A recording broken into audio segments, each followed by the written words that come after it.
যারা সৎ পথে চলে, যারা সদা সর্বদা সত্য কথা বলে, আল্লাহ তাআলা তাদেরকে ভালোবাসেন।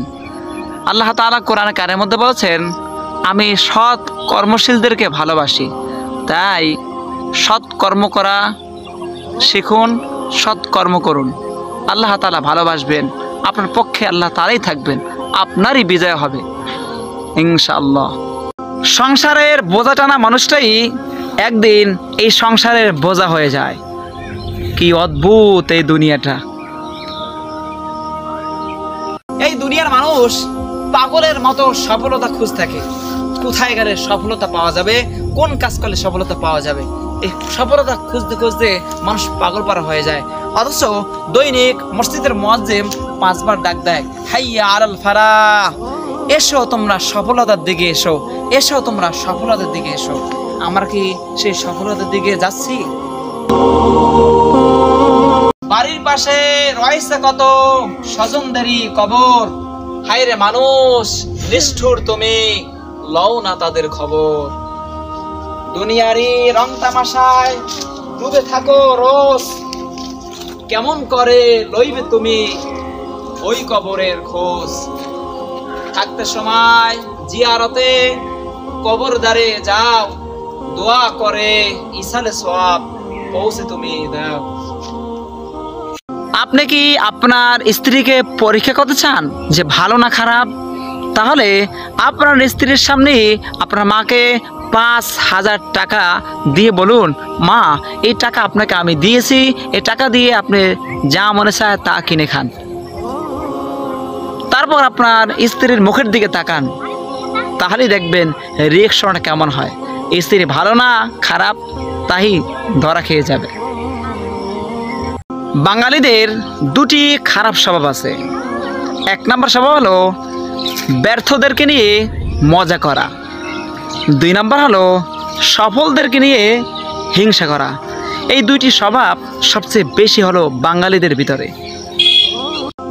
নিজের কাছে নিজে সৎ থাকার মতো তো আনন্দ আর কিছুই হতে পারে না। সরল মানুষের জন্য এই পৃথিবীটা বড্ড কঠিন। এই দুনিয়াতে কেউ ঘুমাচ্ছে আর কেউ ঘুম খুঁজছে। কখনো কখনো বাস্তবতা এতটা কঠিন হয়, এতটা নির্দয় হয় যে মন খুলে কান্না করাও যায় না। মানুষের সৌন্দর্য তার মস্তিষ্কে বাস করে। যার মস্তিষ্ক ভাবনা যত সুন্দর, সে মানুষ হিসাবেও ততটা সুন্দর।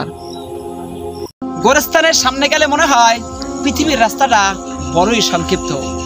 তাই চাহিদা সীমিত করুন। জানেন তো কাপড়ে কোনো পকেট থাকে না। সৎপথ উপার্জন আপনাকে সফলতা আর শান্তি দেবে, তা এই পৃথিবীর কোনো কিছুতেই দিতে পারে না। মানুষ তার ভুলগুলা একসময় সবই বুঝতে পারে, কিন্তু সময় যখন শেষ হয়ে যায় তারপর। মানুষ ঠকানো খুব সহজ, কিন্তু ঠকিয়ে যা পাবেন তা হজম করা খুব কঠিন। তাই যাকে কেউ শুধরাতে পারে না তাকে কিন্তু সময় শুধরিয়ে দেয়।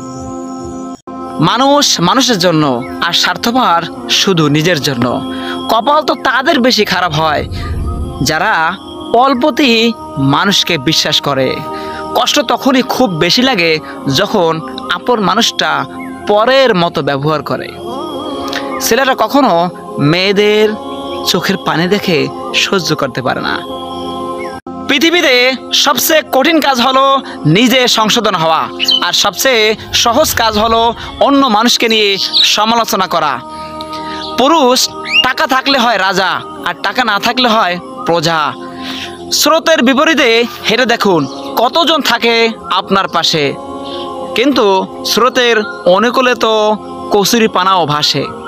মহানবী সাল্লাল্লাহু আলাইহি সাল্লাম বলেছেন, ইসলামের সবচেয়ে ভালো কাজ হলো ক্ষুধার্তকে খাবার খাওয়ানো।